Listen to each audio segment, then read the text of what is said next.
When I started this video idea, a couple of my friends were confused about what I figured was a Mind Freak game. To me, a Mind Freak game would go balls to the wall insane all the way through. That or have an idea that doesn't sound normal in the world the game or franchise has created. And with Grand Theft Auto 6 being delayed to May 2026, some people have suggested I talk about Grand Theft Auto 5 and its trippy moments. While those moments are fine, they just come and go.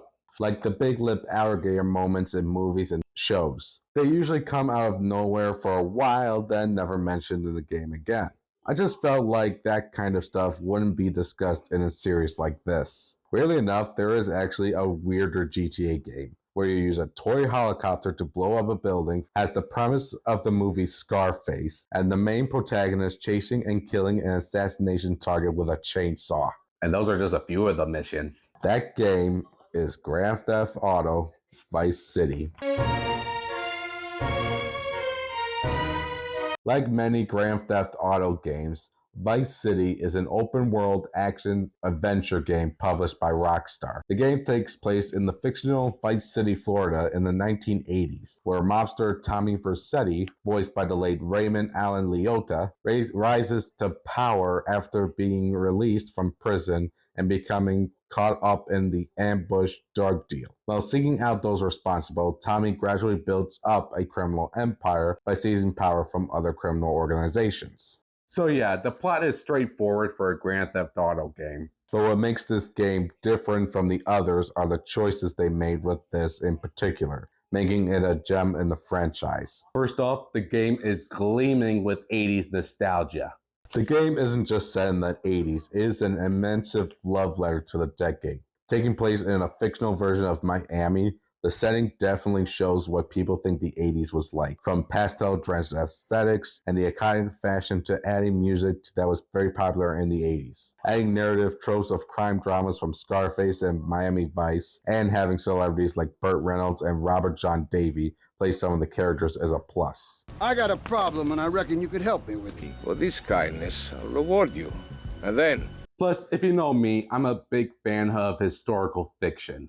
Even if the story and characters are made up, the game has to look and feel like the time period, and feel like the time period it's supposed to represent. So having the game take place in the 1980s shows how people wore and acted around that time period, and based on 80s movies like Weekend at Bernie's and License to Drive. Players aren't just playing a game, they're stepping into a meticulously crafted digital time capsule. And you thought the accents in GTA 4 were cringeworthy. These are the most stereotypical Hollywood idolized characters I've ever seen in a video game. Any mom and pop will think they could sell Gallo in Vice City. Oh, I was thinking more of your demolition skills.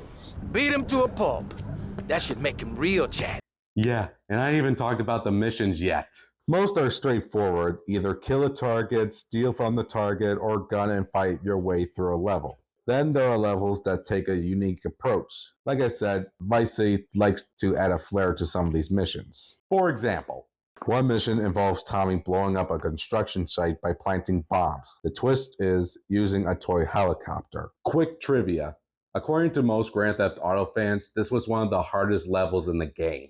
One I thought was hard was taking out a pizza delivery boy before he finishes all his deliveries. But by far, one of my favorite missions in the game is you go all leather-faced on one of your assassination targets, chase him down the street, and kill him using a chainsaw.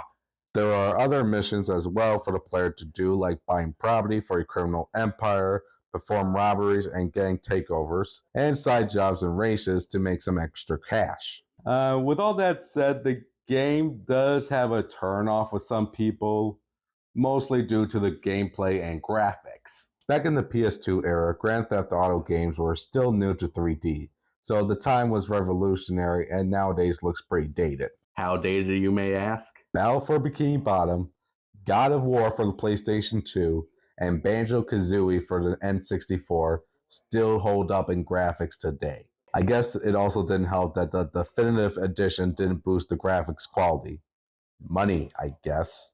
That was my money, Tommy! My money! The gameplay can also be a little wonky at times too. Like the graphics, they were working on it at the time too. Weirdly enough, they do get better with the gameplay in the definitive edition. If you know me, I'm also one of those gamers that don't mind the graphics if it doesn't affect the gameplay too much. Look at Ride the Hell Retribution and Sonic 06 and prove me wrong. Eat this! It's no use! Know how to move, Tony.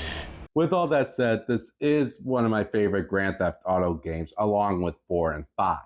I do like the others too, but when it comes to story, gameplay, and atmosphere, there is no other GTA game like Vice City. This deep integration of nostalgic elements isn't a superficial gimmick. It is woven into the fabric of the gameplay experience, enhancing the atmosphere and re-establishing deeply with players who either experienced the 80s firsthand or have romanticized view of the decade. The game leverages nostalgia not just for a fleeting appeal, but as a core component of its endearing charm and identity, making it stand out as the dedicated piece of nostalgic culture. Not bad for a Rockstar game. And I'll be seeing you around. Or until GTA 6 comes out. I'm Galactic Knight, and I'll see you guys next time.